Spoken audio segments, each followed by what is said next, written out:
It's time for Britney Spears, The Woman in Me. Let's get into it. Alright guys, so there's a part here that I want to talk about. It's in page 6 of the book, and I didn't know this story. I didn't know the backstory of Britney's grandfather from her father's side, June Spears Sr. It says he was very abusive towards Britney's grandmother, Jean, and that's where Britney's middle name of Jean came from her late grandmother. So I wanted to mention that really quickly, and it makes sense as to why Jamie, Britney's father, is the way he is, because the thing that's sad is that what his father did to him and his siblings, he's like brought down and kept in the family and done it out to his children. So it's just it's obviously a sad situation all around, but it was something that caught my eye, so I wanted to make sure to at least say a couple words about it. Alright guys, so another part I want to talk about in the book is on page 21 and 22 in chapter 4. There's a part where Britney's talking about her dad, and she says, "The saddest part to me was that what I always wanted was a dad who would love me as I was, somebody who would say, 'I just love you. You could do anything right now. I'd still love you with unconditional love.'" And that really, obviously, we know publicly everything that she's gone through with her dad, but for her to read this in her book, just it makes you realize how to be so grateful if you do have a father that loves you and it's always there for you no matter what. And I'm blessed to have an amazing dad, and I just wanted to make sure to cover this really quickly, because it should put into perspective how grateful we should be if we have a father figure, whatever it is, because like I said, even though we've known everything that Britney's father has done to her, there's still more to the story, and her emotions and everything is still messed up to this day because of how she was raised and how she was treated from when she was a baby. So yeah.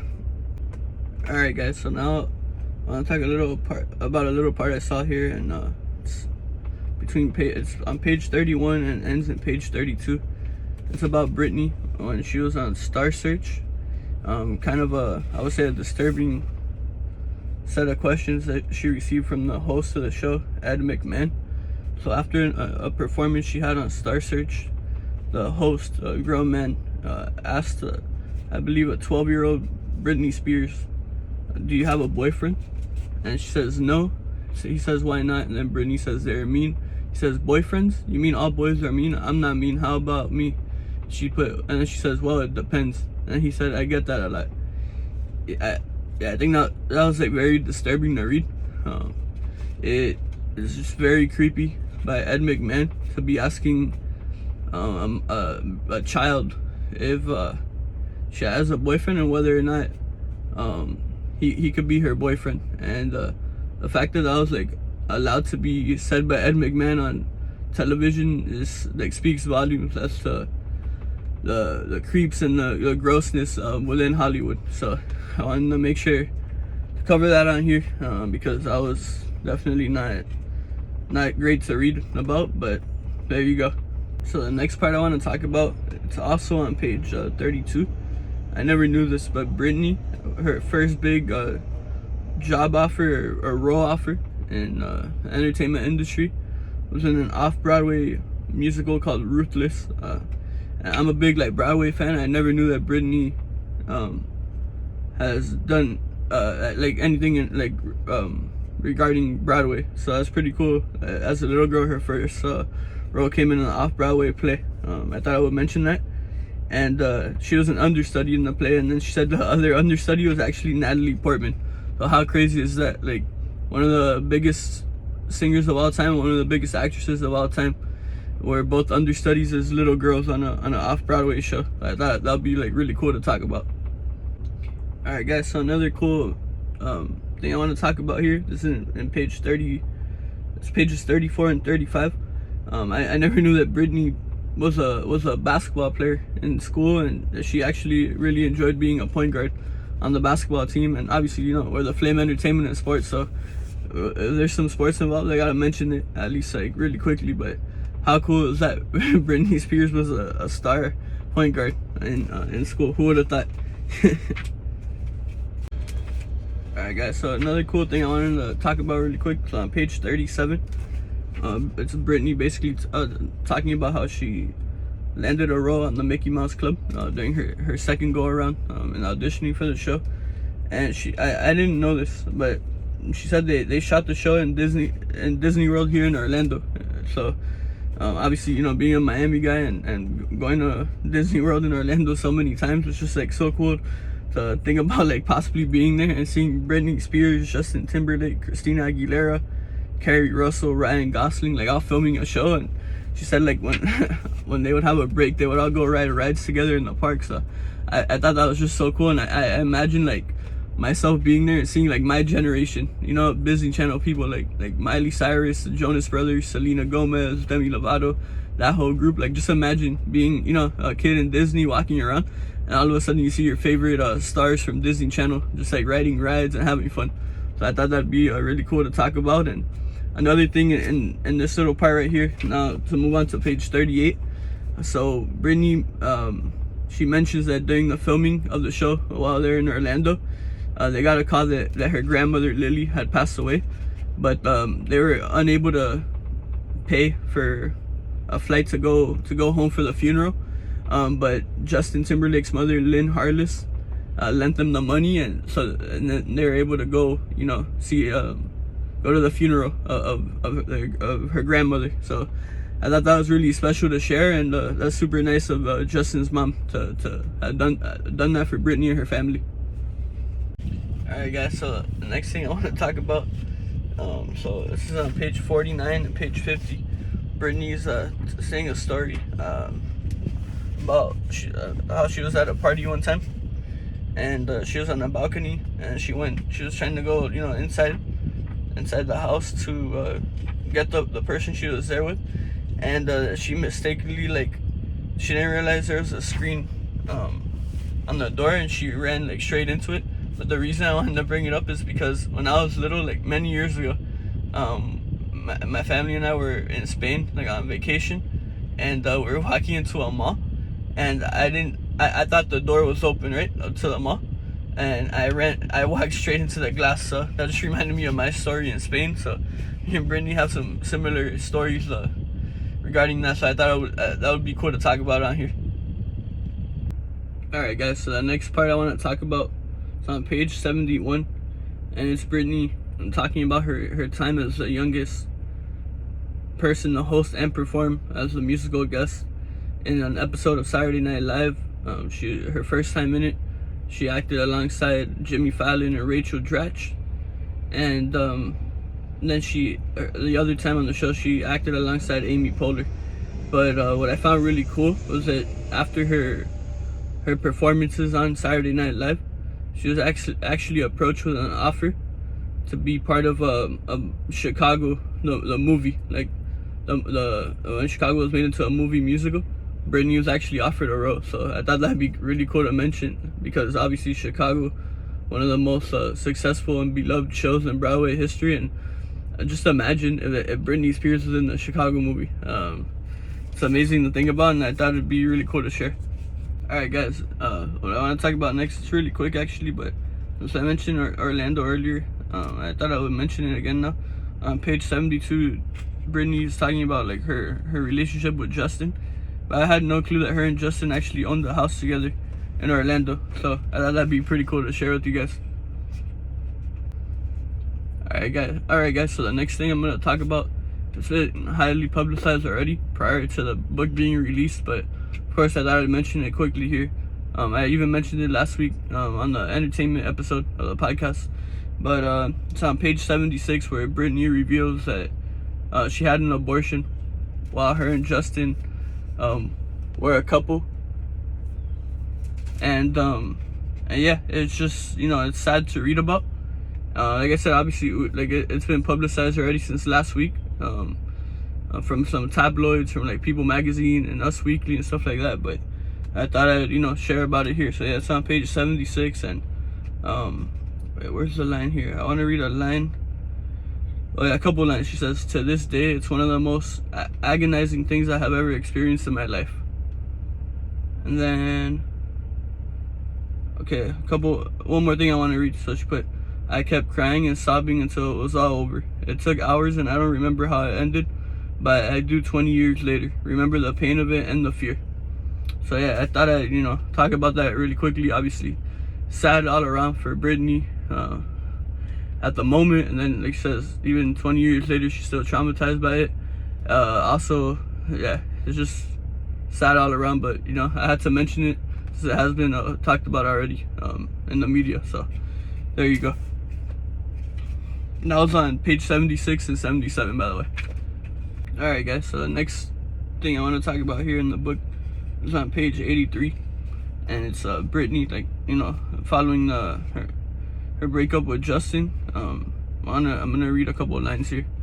So it says, "Part of what made that period of time so difficult is that Justin's family had been the only real loving family I had. For holidays, the only family I would go to was his. I knew his grandmother and his grandfather, and I loved them so much. I thought of them as home. My mom would come out and visit us every once in a while, but she's not who I went home to ever." So yeah, I mean, pretty powerful stuff there from Britney regarding Justin's family and her family. So I thought I'd talk about that really quickly. Alright guys, the next part I want to talk about here is on pages 86, 87, and 88. And it's Britney talking about the struggle she was going through after Justin came out with multiple songs following their breakup, and specifically with Cry Me a River, which of course became one of Justin's biggest hits in his career. She says what hurt her the most throughout that time was that Justin kept calling her out for cheating on him and being the one that caused the end of the relationship, when in reality she says that Justin was the one that would cheat on her. She does admit in the book that during their relationship she kissed Wade Rodson one time, but that was the only time that she cheated on him, and that Justin was cheating on her multiple times throughout the relationship. And yeah, she just said it was a very tough time whenever she would go to a public place. She even gives an example. Her and Jamie Lynn going to a Lakers game. She said the whole arena was booing her, and it was right during the time that he released "Cry Me a River." So obviously, that's a section of the book that I know a lot of people would be interested in. So I thought it'd be like smart to cover it on today's show.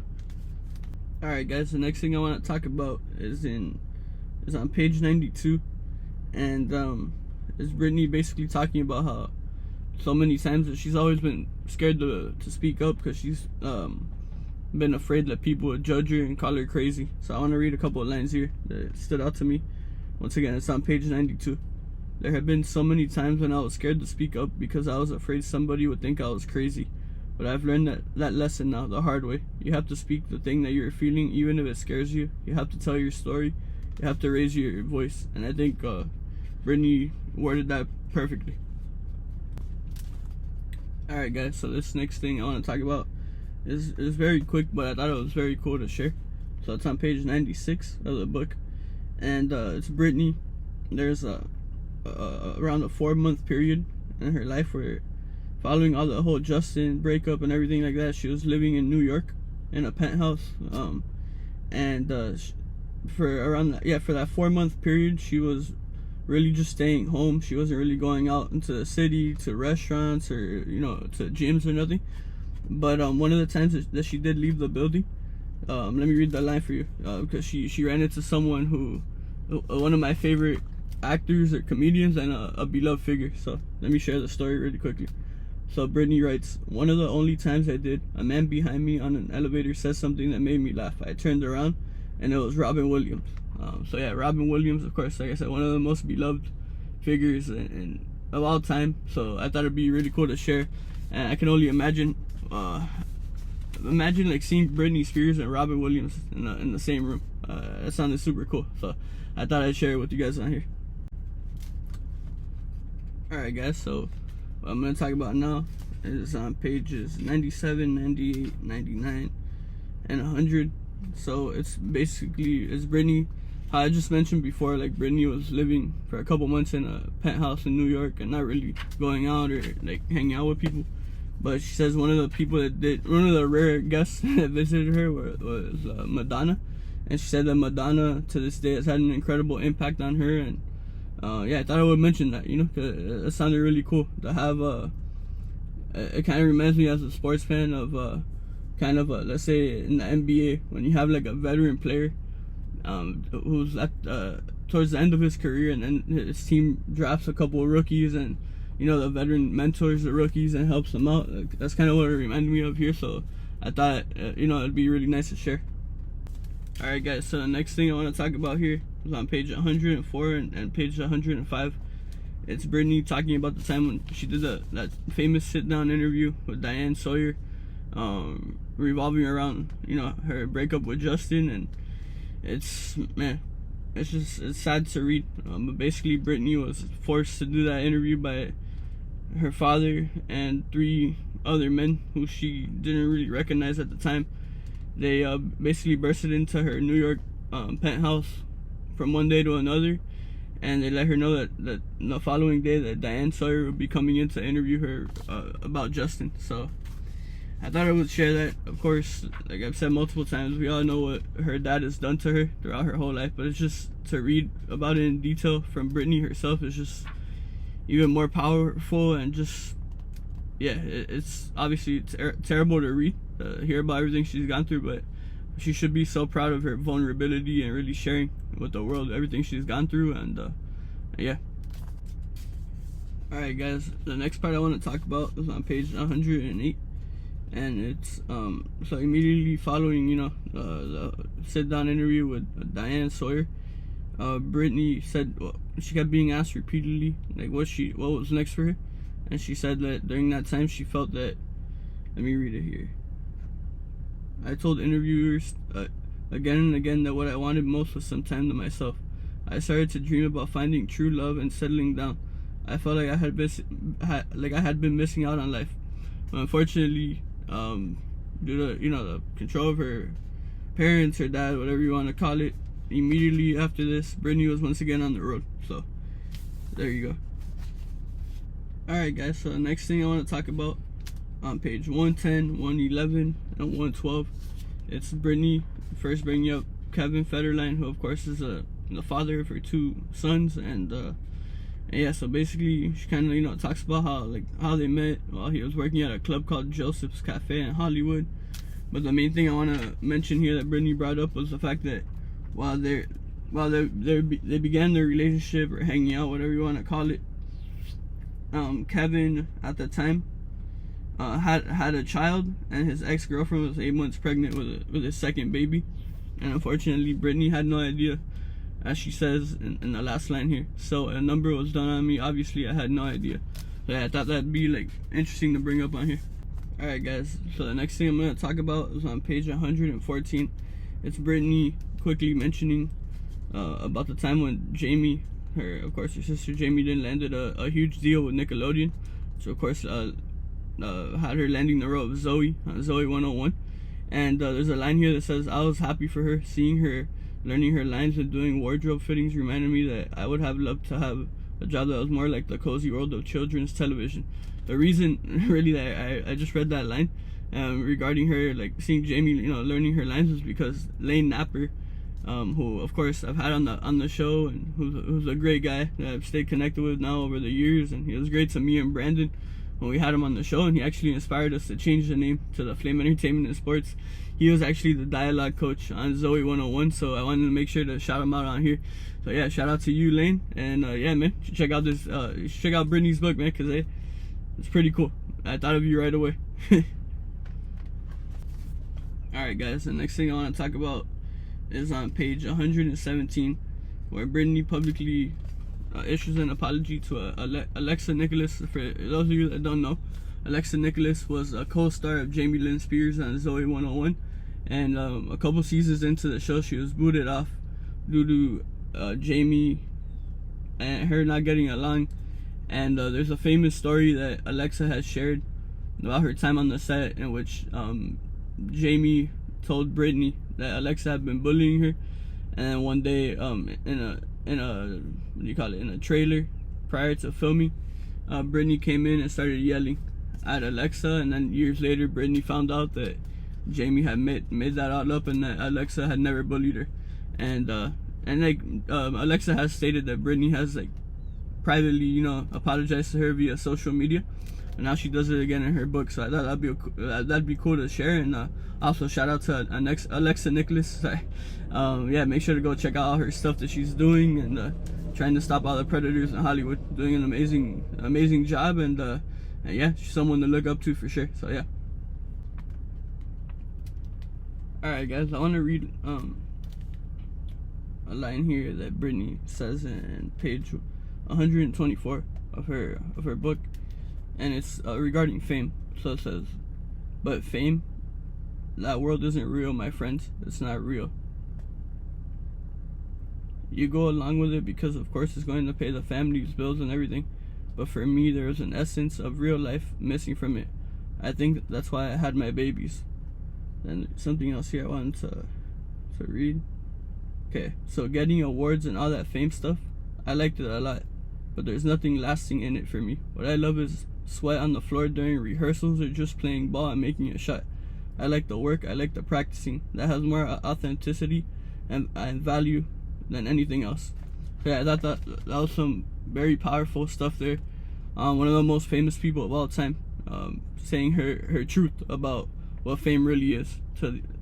And yeah, I just think it was another powerful line that I wanted to mention on here, from Britney's book.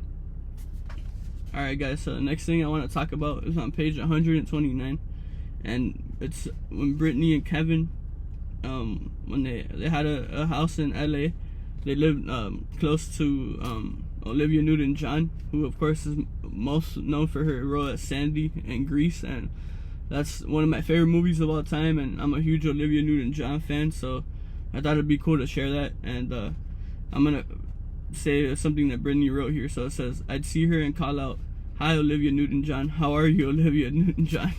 So it's so funny. Britney's like all of us, like just a fan. It's so cool. But I thought it'd be nice to share that on here. Alright guys, what I'm going to talk about next is on page 130 and page 131. So the first thing here, I'm going to read a couple lines about Britney and what it was like for her to have children. So it says, "It was my dream to have children and raise them in the coziest environment I could create. To me they were perfect, beautiful, everything I'd ever wanted. I wanted to give them the world, the whole solar system." Next up, another thing I want to talk about here. So she talks about how basically how when her kids were born, she kind of felt a part of her in them, like once they were not in her stomach anymore. And she said the same thing happened to her when she was younger, like when Jamie Lynn was born. So basically this is what she says: "I've heard that this happens to parents, especially if you have trauma from your childhood. When your kids get to be the age you were when you were dealing with something rough, you relive it emotionally." And then another thing here that I thought was just amazing, and is Britney speaking about mental health. So here we go. "Unfortunately, there wasn't the same conversation about mental health back then that there is now. I hope any new mothers reading this who are having a hard time will get help early and will channel their feelings into something more healing than white marble floors, because I know now that I was displaying just about every symptom of perinatal depression, sadness, anxiety, fatigue."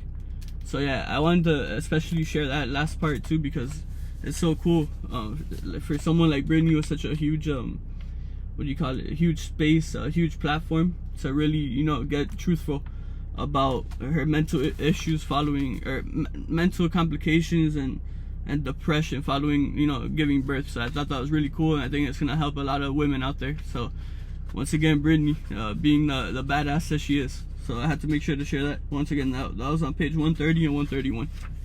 Alright guys, what I'm going to talk about next occurs on page 137 and let me see, 137, 138 and 139. So it's basically Britney talking about the time in which her and Kevin were going through a divorce, Kevin Federline that is, and basically I want to kind of read some lines here about what Britney describes as what she envisioned during her wedding day with Kevin. So she says, "When I married Kevin, I meant it with all my heart. If you look into my eyes in my wedding photos, you can see it.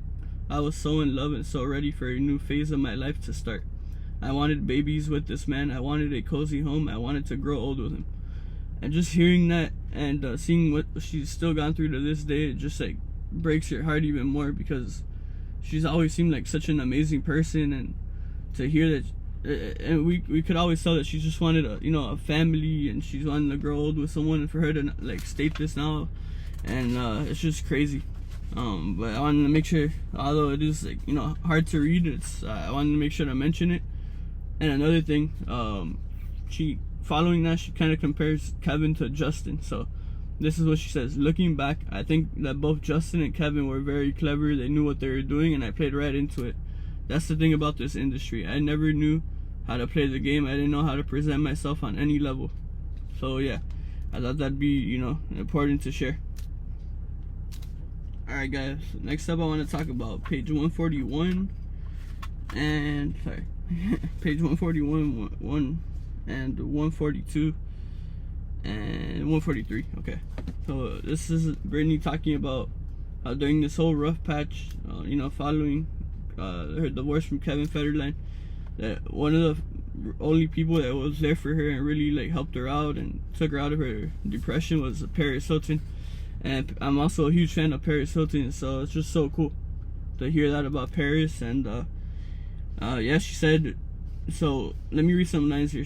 So she said, "One of the people who was kindest to me when I really needed kindness was Paris Hilton. So much of America dismissed her as a party girl, but I found her elegant, the way she posed on the red carpet, and always had an arched eyebrow when anyone was mean about her."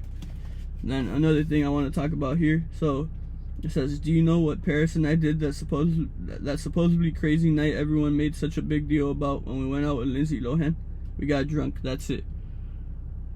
So yeah, I thought that'd be cool to share. And of course we all know that iconic photo of Paris, Britney, and Lindsay leaving a Hollywood club, but there you go. I thought that was some pretty cool stuff to share.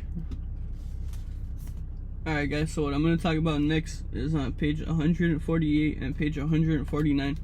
So it's Britney talking about the time where, of course, a very public moment where she shaved her head, and basically she explains here that the reason she did that was because she hadn't been allowed to see her sons for weeks and weeks, as Kevin Federline was not letting her see their kids. And she said this was basically like a big FU to the world, to Kevin, to her parents, and that she was just like angry, that she wasn't allowed to see her children, which of course is totally understandable. And I think a really cool line I'm gonna read now that just emphasizes of how much Britney has always wanted a family. And here we go. Okay, it says, "That's the closest. On my most special moments in life were taking naps with my children. That's the closest I've ever felt to God. Taking naps with my precious babies, smelling their hair, holding their tiny hands." Alright guys, I want to read a quick line here. It's on page 167. And in this part of the book, Britney's talking about when she got put under the conservatorship by her dad and by Lou Taylor. But this is a line that really stands out to me. So it says, "I'm a 5'4" pop singer who calls everyone sir and ma'am. They treated me like I was a criminal or predator." That was very powerful, and I thought I should share here on the show.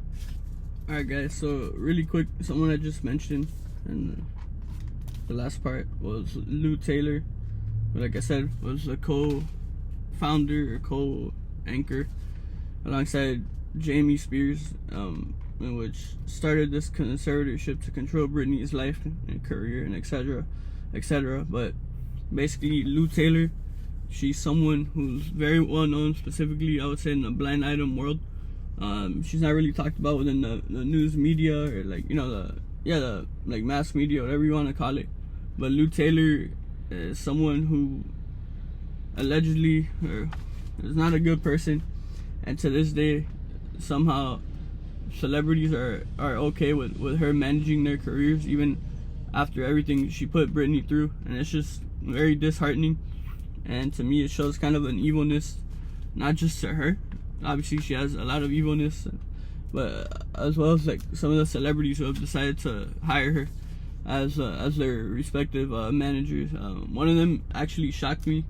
It happened, I believe, maybe a year ago at this point, or maybe a couple months ago. You know, time flies, so sometimes it's hard to remember and everything happens. But Meghan Trainor, the singer, she recently hired Lou Taylor as her manager.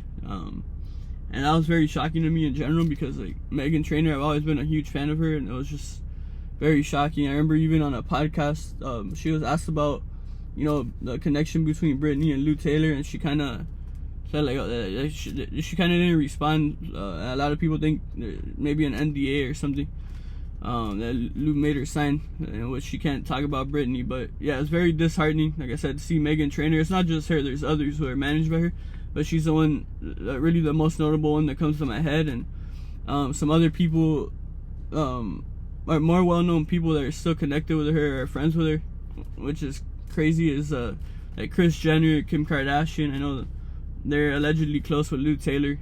Like I said, she's not a good person.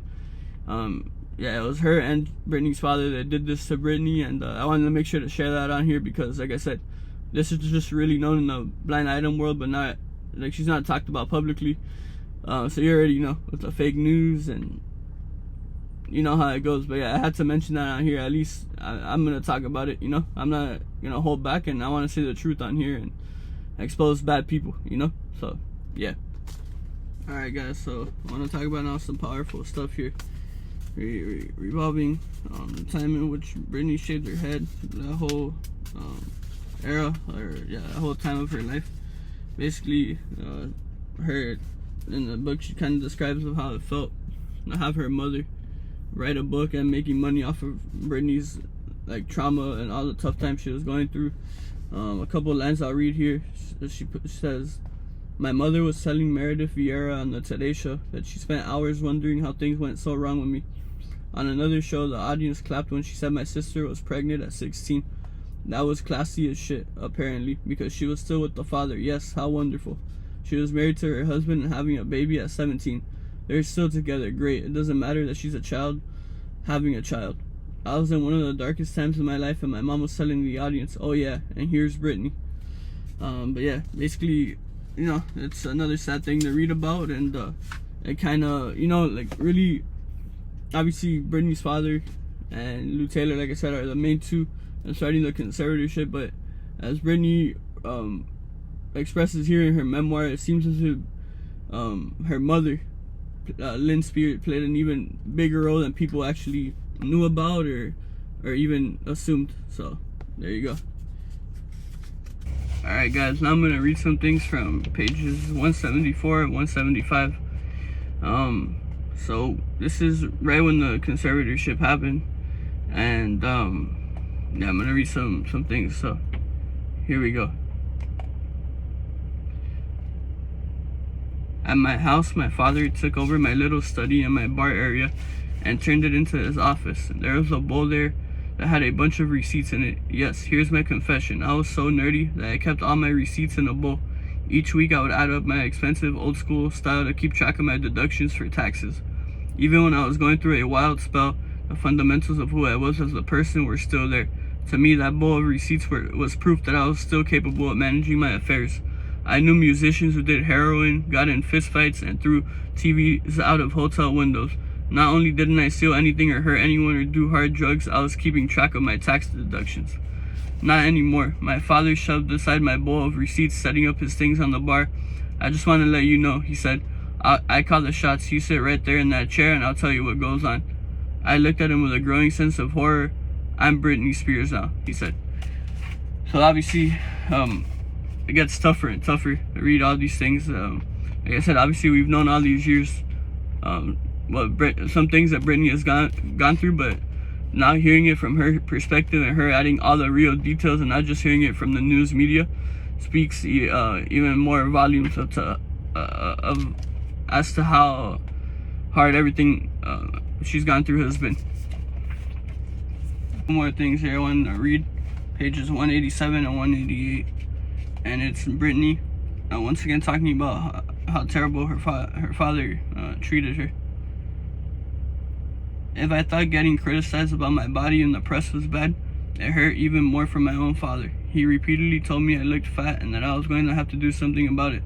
So every day I would put on my sweats and I would go to the gym.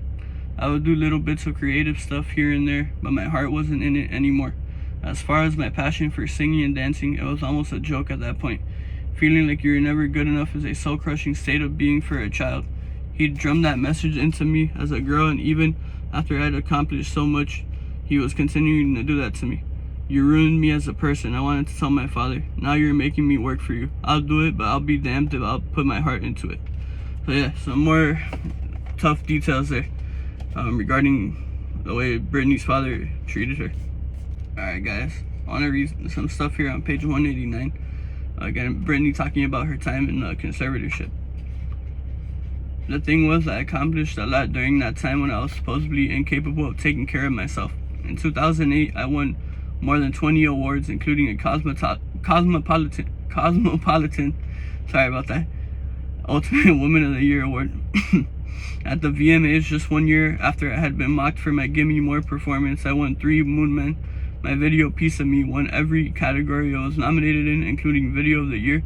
I thanked God, my sons, and my fans for standing by me.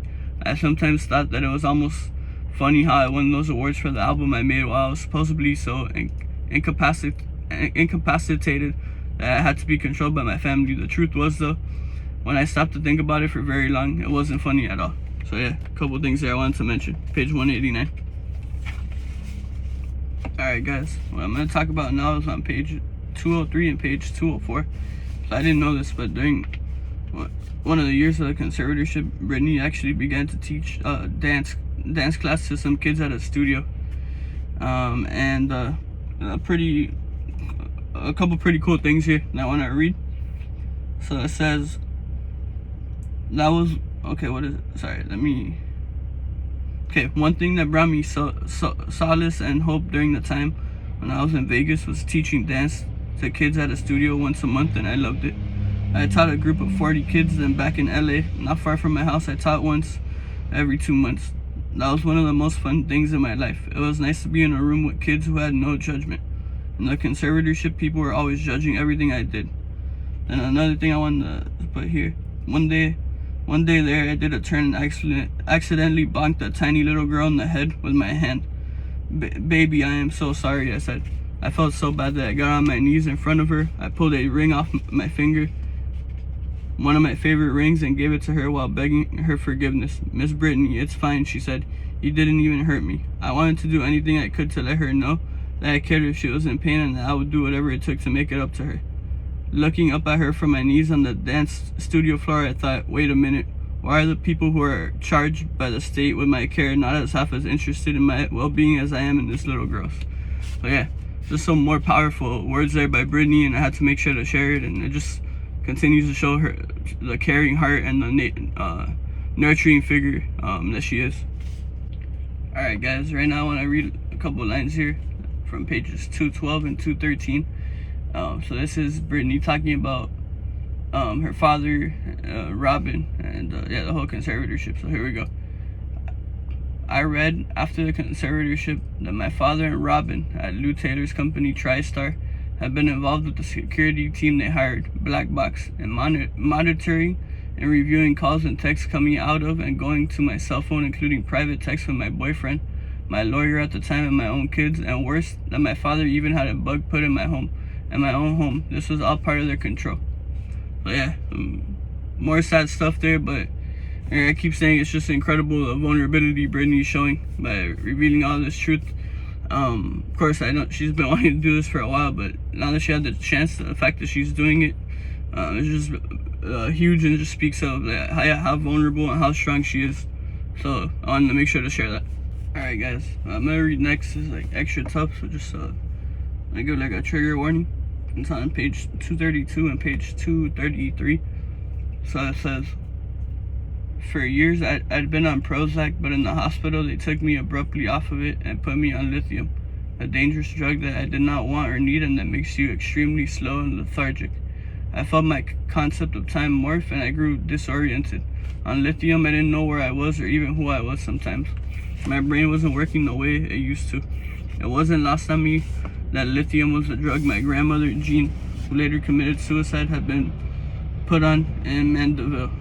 So, like I said, sorry, I know that was, like I said, I gave a trigger warning. Obviously, it just keeps getting sadder and sadder, but I just thought that was an important topic and issue and important information for you all to know.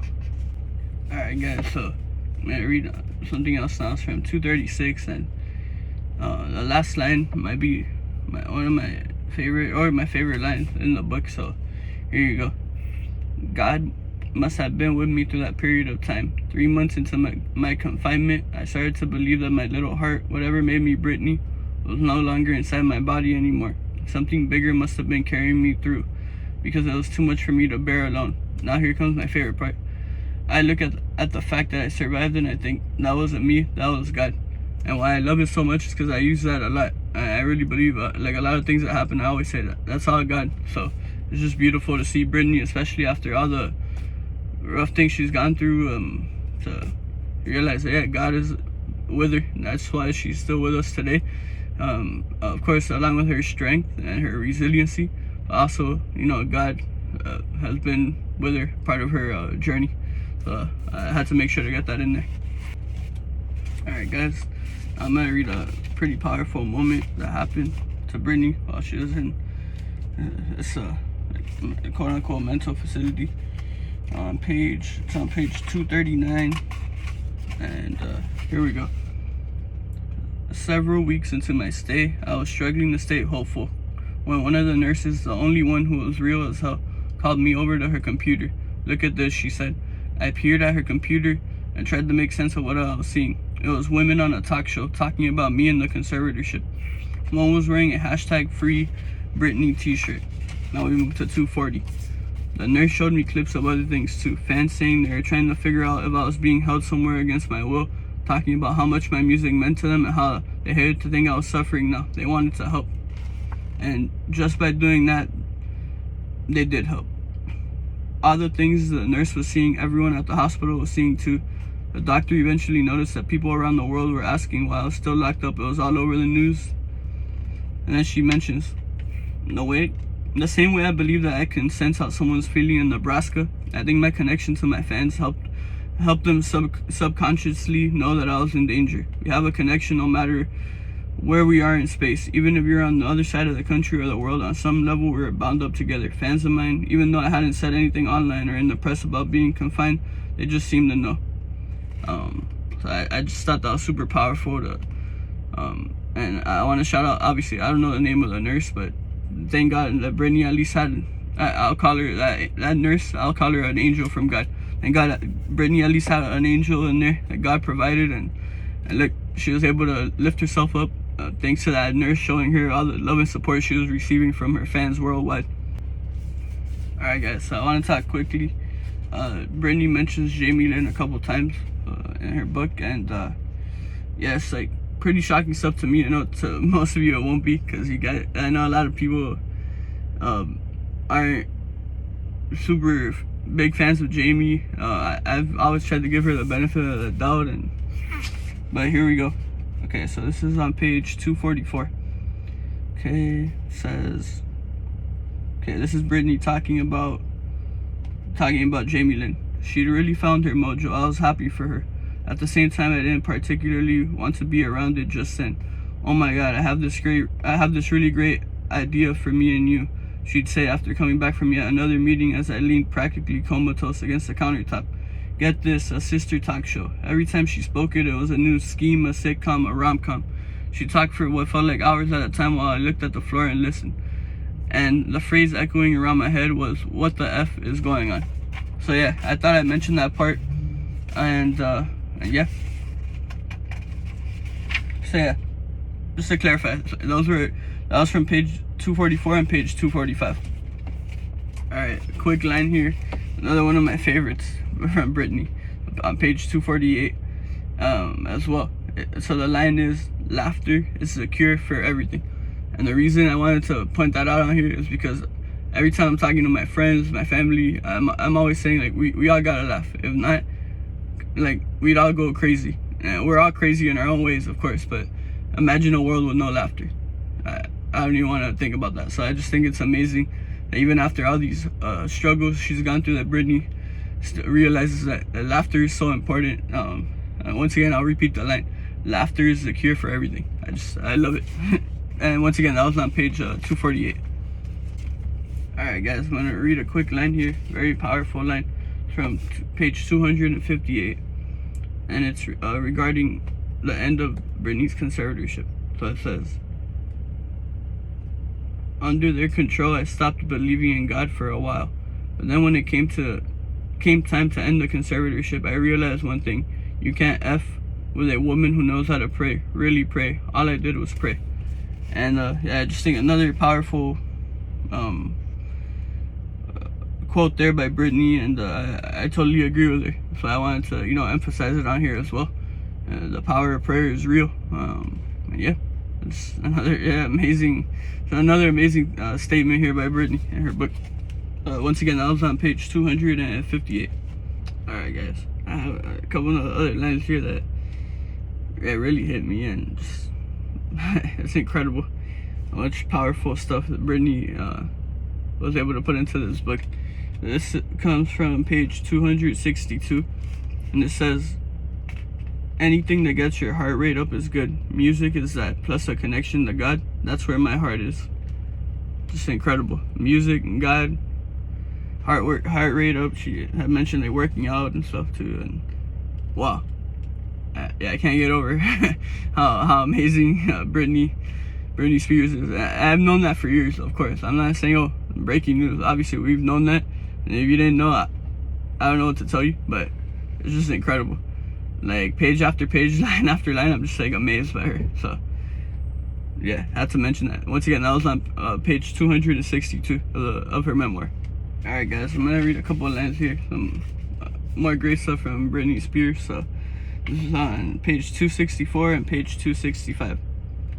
Pushing forward in my music career is not my focus at the moment. Right now, it's time for me to try to get my spiritual life in order, to pay attention to the little things, to slow down. It's time for me not to be someone who other people want. It's time to actually find myself.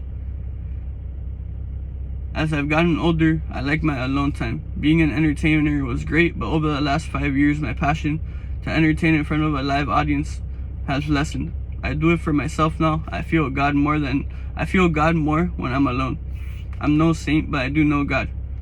So yeah, I just love all the mentions of God here by Britney, and I gotta continue sharing that for y'all. Once again, that was on page 264 and 265. Alright guys, so one more line to read. So the final line of Britney Spears' memoir. Thank you to my fans. You have my heart and my gratitude forever. This book is for you. And as I close the final page of Britney Spears, The Woman in Me, I just want to say, Britney Spears is powerful, resilient, and a beautiful woman. God bless you, Britney. I'm so happy you're free. I wish you nothing but the best. And it was an absolute honor to hear your truth. Thank you.